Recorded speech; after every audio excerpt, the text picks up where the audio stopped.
Hello guys, welcome to my YouTube channel Edu Info, जहां आपको application forms, counselling updates and important college updates मिलेंगी। So do subscribe to my channel. Let's begin. इस video में मैं आपके साथ discuss करने जा रही हूं यूपी आयुष काउंसलिंग 2024 से रिगार्डिंग इम्पॉर्टेंट इन्फॉर्मेशन।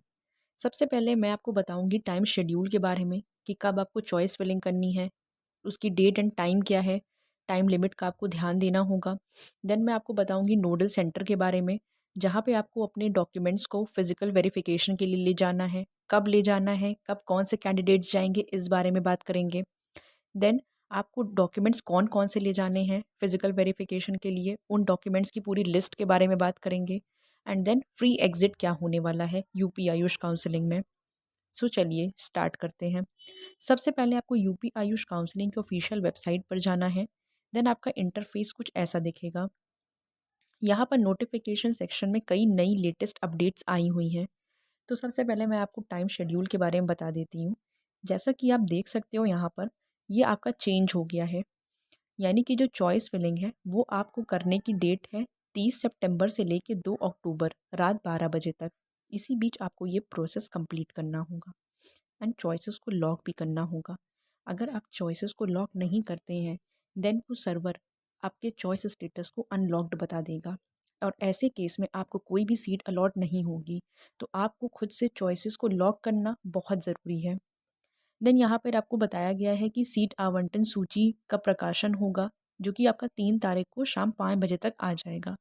उसके बाद आपको नोडल सेंटर पे जाना है। नोडल सेंटर पे कौन से स्टूडेंट्स जाएंगे जिनको कोई भी सीट अलॉट होगी और वो वहाँ पर एडमिशन लेने में इंटरेस्टेड हैं।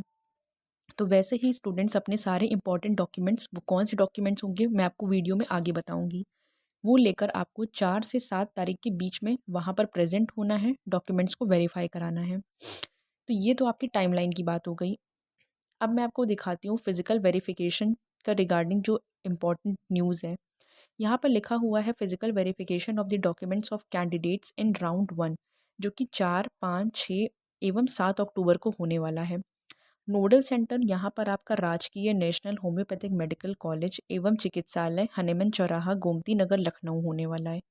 तो चाहे जो स्टूडेंट्स गवर्नमेंट कॉलेजेस के लिए हों या फिर प्राइवेट कॉलेजेस के लिए हों, आप सबको इसी नोडल सेंटर पर जाना होगा।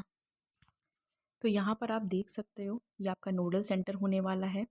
देन उसके बाद यहाँ पर दिनांक बताया गया है, मतलब किस दिन कौन से स्टूडेंट्स को वहाँ पर पहुँचना है अपने डॉक्यूमेंट्स को लेकर।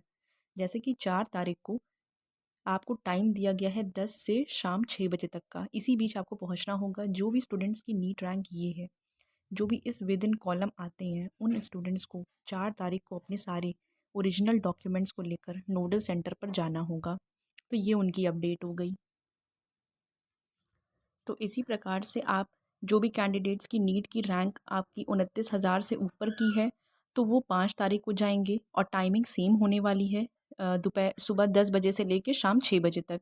इसी तरह से जो नीट रैंक यहाँ पे आएगी, लाई करेगी, आपको 6 तारीख को जाना है और फिर 7 तारीख को जाना है। मतलब यहाँ पे हर कैंडिडेट को अपनी नीट रैंक के अनुसार उसी डेट जो यहाँ पे दी गई है सामने, उस पर जाना है।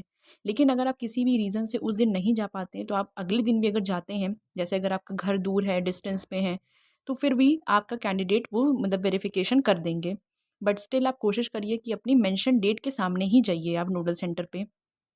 फिर यहाँ पर लिखा है, अभ्यर्थियों को सूचित किया जाता है कि अभिलेखों के भौतिक सत्यापन यानी कि फिजिकल वेरिफिकेशन के लिए आपको 4 अक्टूबर से लेकर 7 अक्टूबर के बीच अपनी नीट रैंक के अनुसार उसी समय निर्धारित समय पर पहुँचना होगा। तो ये आपकी फिजिकल वेरिफिकेशन से रिगार्डिंग इन्फॉर्मेशन हो गई। नोडल सेंटर आपका राजकीय national homeopathic medical college Hahnemann चौराहा गोमती नगर होने वाला है। तो आपको यहाँ पर जाना है। अब अगर हम डॉक्यूमेंट्स की बात करें कि कौन से डॉक्यूमेंट्स आपको लेकर जाने हैं डॉक्यूमेंट वेरिफिकेशन के टाइम पे, तो ये उनकी कंप्लीट लिस्ट यहाँ पर है। आपको अपना नीट यूजी 2024 का प्रवेश पत्र यानी कि एडमिट कार्ड ले जाना है। फिर उसका जो स्कोर कार्ड है, जो कि रिवाइज्ड कार्ड आया था 26 जुलाई को, वो वाला आपको डाउनलोड करके प्रिंट आउट रखना होगा। देन हाई स्कूल का आपको ले जाना है प्रमाण पत्र। इसी तरह से इंटरमीडिएट का ले जाना है। जो भी निवास प्रमाण पत्र या मूल निवास यानी कि डोमिसाइल की बात करें, तो वो भी आप रखना है यहाँ पे। देन यहाँ पे आपको जो भी आरक्षण के अंतर्गत आते हैं स्टूडेंट्स, यानी कि OBC, EWS category, SC, ST, तो उनको उसका प्रमाण पत्र भी ले जाना होगा। इस तरह से यहाँ पे सारी लिस्ट आपको दी हुई है, कौन-कौन से आपको डॉक्यूमेंट्स कैरी करने होंगे। आपको अपना आधार कार्ड या फिर पैन कार्ड जिससे भी आपने यहाँ पे रजिस्ट्रेशन करा है वो भी रखना होगा। फिर आपको पासपोर्ट साइज़ फ़ोटो भी रखनी होगी अपनी। काउंसलिंग हेतु ऑनलाइन पंजीकरण का प्रिंट आउट, यानी कि जो सीट अलॉटमेंट लेटर है वो भी आपको प्रिंट आउट लेकर जाना होगा। तो इस तरह से आपको सारे डॉक्यूमेंट्स अपने रेडी रखने होंगे जब भी आपको फिजिकल वेरिफिकेशन के लिए जाना होगा। केवल वही स्टूडेंट्स जाएंगे वेरिफिकेशन के लिए जिनको कोई भी सीट अलॉट हुई होगी काउंसलिंग के राउंड वन प्रोसेस में। तो ये आपकी कंप्लीट इन्फॉर्मेशन हो गई। एंड अगर फ्री एग्ज़िट की बात करें तो यूपी आयुष काउंसलिंग में फ्री एग्ज़िट का नहीं दिया गया है कोई भी तरीका। यहाँ पर ये भी बताया गया था, निम्नलिखित स्थितियों में अभ्यर्थी की धरोहर राशि जो धनराशि है वो ज़ब्त कर ली जाएगी। तो ये यहाँ पे रीज़न्स दिए हुए हैं कि आपको ये सब नहीं करना है, अदरवाइज़ आपकी जो सिक्योरिटी डिपॉज़िट है वो ज़ब्त हो जाएगी। किसी भी राउंड की काउंसलिंग में एवं स्ट्रे वैकेंसी में भी अगर आपको कहीं भी सीट अलॉट होती है और आप वहाँ पर एडमिशन नहीं लेते हैं तो उस केस में आपका सिक्योरिटी डिपॉज़िट ज़ब्त हो जाएगा।